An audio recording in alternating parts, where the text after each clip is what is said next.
আচ্ছা, অনেকেরই সমস্যা হচ্ছে তোমাদের লগ ইন করতে, বা তোমরা কিভাবে করবে অনেকেই জানো না।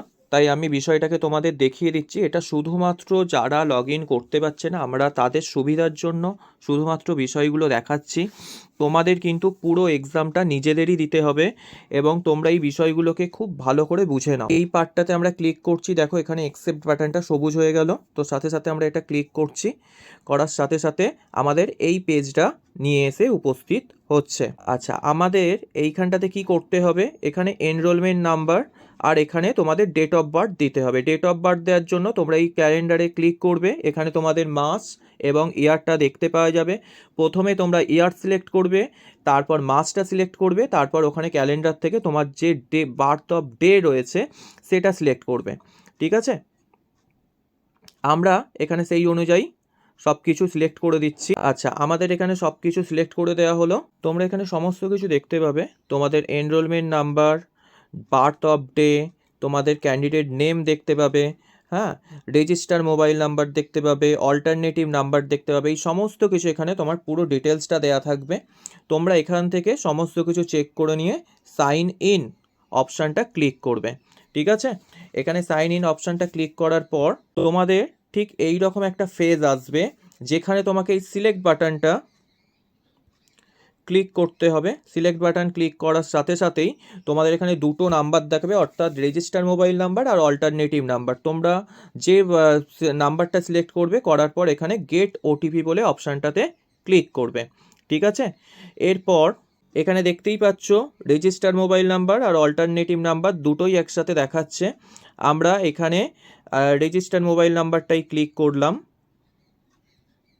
তারপর ঠিক এরমভাবে একটা ফেজ আসবে, এখানে 4টে নাম্বার অর্থাৎ ওটিপি মোবাইল নাম্বারে যাবে। আমরা সেই অনুযায়ী এটা এখানে ওটিপি দিয়ে দিচ্ছি। ওটিপি দিয়ে দেওয়ার সাথে সাথেই তোমাদের এটা সাথে সাথে এই পেজটা চলে আসবে। এখানে তোমাদের নাম সমস্ত কিছু দেখাবে। তোমরা প্রসেসিং অপশানটাই ক্লিক করবে, করার পর এখানে তোমাদের পুরো নোটিফিকেশানটা আর একবার দেখিয়ে দেবে। সব কিছু দেখে আবার প্রসেসিং অপশানটায় ক্লিক করবে, করার সাথে সাথেই তোমরা এখানে সমস্ত কিছু, তোমার 8টা পেপার, তোমরা যারা ফার্স্ট ইয়ার আছো তাদের 8টা পেপার, সেকেন্ড ইয়ারের 10টা পেপার এবং থার্ড ইয়ারের 8টা পেপার এখানে তোমরা দেখতে পাবে। এবং এখানে তোমরা দেখবে পাশে স্টার্ট বাটন বলে একটা রয়েছে, তোমরা স্টার্ট বাটনটা ক্লিক করবে। ঠিক আছে, আমরা এখানে পরিবেশ এক্সামটা দিচ্ছি। তো এখানে দেখতে পাবে তোমাদের টোটাল পোজ আছে 4খানা পরিবেশ এক্সামে, যারা ফার্স্ট ইয়ার দিচ্ছ। ঠিক আছে, তাদের পোজ লেফট হয়েছে 4টে। মানে তোমাদের এখানে যতগুলো পোজ তোমরা নেবে, অর্থাৎ এক্সাম দিতে দিতে তোমরা যতগুলো বিরতি নেবে, ঠিক ততগুলো এখান থেকে একটা একটা করে পোজ কমতে থাকবে। এবং তোমাদের পরিবেশ এক্সামের জন্য মোট 2 ঘন্টার মতো সময় দিচ্ছে। এখানে তোমরা যদি মনে করো ডাউনলোড টেস্ট ইনস্ট্রাকশন কি কি রয়েছে, বিধিনিষেধ কি রয়েছে এবং কি কি বিধি নিয়ম রয়েছে, তোমাদের কি কি বিধি নিয়ম রয়েছে, সেই পুরো বিষয়টা তোমরা যদি মনে করো এটা ডাউনলোড করে দেখতে চাও তো দেখতে পারো। আমাদের এসব কিছু দেখার দরকার নেই খুব একটা কিছু। আমরা এখানে স্টার্ট টেস্ট অপশানটায় আমরা ক্লিক করছি। ঠিক আছে, আমরা স্টার্ট বাটনে ক্লিক করার সাথে সাথে এখানে এক্সাম শুরু হয়ে গেল। তোমরা দেখতে পাচ্ছ ওপরে কতগুলো পোজ রয়েছে, কি সময় এখানে স্টার্ট হয়ে গেল টাইমটা, এবং টোটাল মার্ক কি রয়েছে, এগুলো শুরু হয়ে গেছে। আমরা এখানে প্রথম অপশানটা, এখানে প্রাকৃতিক বাসস্থানের বাইরে বৈচিত্র্যের সংরক্ষণকে বলা হয়, অর্থাৎ এক্স-সিটু সংরক্ষণ, এই অপশানটা হবে। এইটা ক্লিক করার পর দেখো আমরা এখানে সেভ নেক্সট বাটনটা ক্লিক করছি। দেখতে পাচ্ছ সেভ নেক্সট, এখানে কিন্তু প্রত্যেকবার এই অপশানটা দেবে সাবমিট করতে চাইছো কিনা। ঠিক আছে, নেক্সট একক বায়ুমণ্ডলীয় চাপে ড্যাশ পুরো ওজনের স্তর, এটা এই অপশানটা এখানে আসবে। এই অপশানটা ক্লিক করার, এটা সিলেক্ট করবে, করার পর সেভ নেক্সট বাটনটা ক্লিক করবে। ঠিক আছে, করার পর এখানে আবার সাবমিট বাটন দিলে সাথে সাথে পরের প্রশ্ন চলে আসবে। তো এইভাবে দেখো আমরা পরপর এক্সামগুলো দিতে থাকছি এবং এখানে যতগুলো এক্সাম কমপ্লিট হয়ে যাচ্ছে, এখানে দেখো তোমাদের 10খানা এক্সামের মধ্যে তোমরা কতগুলো কমপ্লিট করেছো আর কোন পজিশানে রয়েছে তোমাদের দেখাচ্ছে। তোমরা অ্যান্সারগুলো দেখে নাও, এই অনুযায়ী তোমাদের পরিবেশ এক্সামটা দিতে হবে এবং পরের এক্সামগুলো কিন্তু তোমরা নিজেরা দেবে। অবশ্যই এইভাবে তোমাদের পুরো এক্সামটা কমপ্লিট করতে হবে। প্রতিটা এক্সাম নিজে দেবে, কোনো একটাই ডিভাইস থেকে এক্সাম দেবে, বারবার কোনো আলাদা আলাদা ডিভাইস চেঞ্জ করবে না।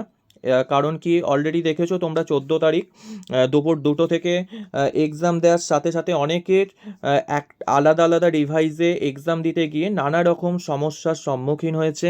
তাদের কিন্তু অলরেডি আগের ডিভাইসটা লগেড দেখাচ্ছে বলে অন্য ডিভাইস থেকে এইগুলো খোলা যাচ্ছিল না। ঠিক আছে, সুতরাং খুব সাবধানে তোমরা এক্সাম দেবে। এক্সাম দিতে দিতে কখনো ফোনে কথা বলবে না, বা কোনো সেকেন্ডারি নাম্বার যদি ফোনে যদি দুটো সিম থাকে তাহলে একটা সিম অফ করে দেবে। যে সিমে তোমার ইন্টারনেট কানেকশান আছে সেই সিমটা রেখে অন্য সিমটাকে কানেকশান অফ রাখবে। মানে যতটা ভালোভাবে ইন্টারনেট কানেকশান নেওয়া যায় ঠিক সেইভাবে সেই পদক্ষেপগুলো তোমরা রাখবে। এবং ফোনে কথা বলতে বলতে বা ফোন যেন না আসে সেই বিষয়গুলোকে একটু নিশ্চিত করবে। ঠিক আছে, প্রয়োজন হলে বাড়িতে যদি ওয়াইফাই থাকে ওয়াইফাই কানেকশানের মাধ্যমে তোমরা এক্সাম দেবে। ঠিক আছে, এই বিষয়গুলো আমরা বলে রাখলাম, অর্থাৎ যতটা ভাবে তোমাদের সাবধান করা যায় আমি সাবধান করে দিচ্ছি। চেষ্টা করবে সব কিছু খুব সুষ্ঠুভাবে করার। আর প্রতিটা এক্সাম করার পর তোমরা কিন্তু এখানে একটা চালান ডাউনলোড করতে হয়, সেই চালানটাকে তোমরা ডাউনলোড করে নেবে, অথবা পরবর্তীতে তোমরা যখন লগ ইন করবে সাইডে ডাউনলোড বাটন দেখতে পাবে। ঠিক আছে, আমি এখানে দেখিয়ে দিচ্ছি তোমাদের বিষয়গুলো আর কি রয়েছে। আর আমার এই ভিডিওটা কোনো রকমভাবে পাবলিক করা হবে না, প্রাইভেট করা থাকবে। তোমাদের শুধুমাত্র গ্রুপের প্রতিটা সদস্যকে জানানোর জন্য এই ভিডিওটা করা হচ্ছে, কোনো রকম এই ভিডিওটাকে পাবলিক করা হবে না।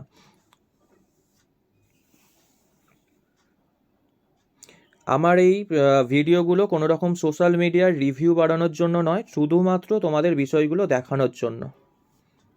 ঠিক আছে, এখানে তোমরা দেখতেই পাচ্ছ যে এক্সাম কমপ্লিট হয়ে যাওয়ার পর তোমাদের পুরো সিস্টেমটা এখানে দেখাচ্ছে। এখানে এই যে অ্যাকনলেজমেন্ট চালান যেটা রয়েছে এটা তোমরা ডাউনলোড করবে, করার পর তোমরা গো টু ড্যাশবোর্ড এই অপশানটা ক্লিক করবে। ঠিক আছে, আমার এই এক্সামটা পুরোটা দিতে 3 মিনিট 54 সেকেন্ড সময় লেগেছে। সুতরাং বুঝতেই পারছো ইন্টারনেট কানেকশান খুব যদি ভালো থাকে খুব একটা কিছু সমস্যা হওয়ার কথা নয়। যখনই অ্যাকনলেজমেন্ট নাম্বার ওই চালানটা ডাউনলোড করবো এখানে সাথে সাথে তোমাদের একটা বারকোড দিয়ে দেবে। এখানে তোমার যে পুরো এক্সামটা কমপ্লিট হয়েছে তোমার সমস্ত কিছু ডিটেলস এখানে দেয়া থাকবে। ঠিক আছে, এরপর আমরা আবার আগের পেজে ফিরে এলাম। ফিরে এসে এখানে গো টু ড্যাশবোর্ড অপশানটা আমরা ক্লিক করছি। দেখো তোমাদের যখনই এক্সাম কমপ্লিট হয়ে যাবে এখানে কমপ্লিট বলে দেখাবে। এখানে তোমরা যদি না চালান ডাউনলোড করো তোমরা এখানে অপশান পেয়ে যাবে যে ডাউনলোড চালান বলে, এই অপশানটা তোমরা এখানেও পাবে। এই সমস্ত কিছু কমপ্লিট হয়ে গেলে তোমরা একটা একটা করে এইভাবে এক্সাম কমপ্লিট করবে। করার পর তোমরা এখানে লগ আউট অপশানটা দেখতে পাবে। ঠিক আছে, ওপরে কর্নারে দেখো লগ আউট বলে অপশানটা রয়েছে, লগ আউট করে তোমরা এখান থেকে বেরিয়ে যাবে। ঠিক আছে, এখানে কনফার্মেশান চাইছে, আমরা কনফার্মেশান দিয়ে দিলাম এবং এটাকে লগ আউট করে দিলাম। এই হলো পুরো বিষয়টা। খুব সহজ সরল পদ্ধতিতে ইউনিভার্সিটি এক্সাম নেয়, কারোর কোনো কিছু ভয় পাওয়ার এখানে বিষয় নেই। শুধুমাত্র তোমরা এটা এক্সাম দেওয়ার জন্য পুরো প্রসেসটা আমরা দেখিয়েছি, এটা কোনো রকমভাবে প্রমোট করা হবে না, শুধুমাত্র এটা গ্রুপে থাকবে, তোমাদের কিন্তু বারবার করে বলা হচ্ছে। এবং তোমরা এই ভিডিওটা কোনো রকমভাবে শেয়ার করবে না, আমাদের কিন্তু এই বিষয়গুলো খুব কড়াকড়িভাবে আমরা তোমাদের বলছি। এগুলোকে কোনো রকমভাবে পাবলিক করার চেষ্টা করবে না, শুধুমাত্র তোমাদের শেখানোর উদ্দেশ্যে এই ভিডিওটা তৈরি করেছি। এছাড়া এখানে এটাকে কোনো রকমভাবে প্রমোট করার উদ্দেশ্য আমাদের নেই, শুধুমাত্র তোমরা শিখবে।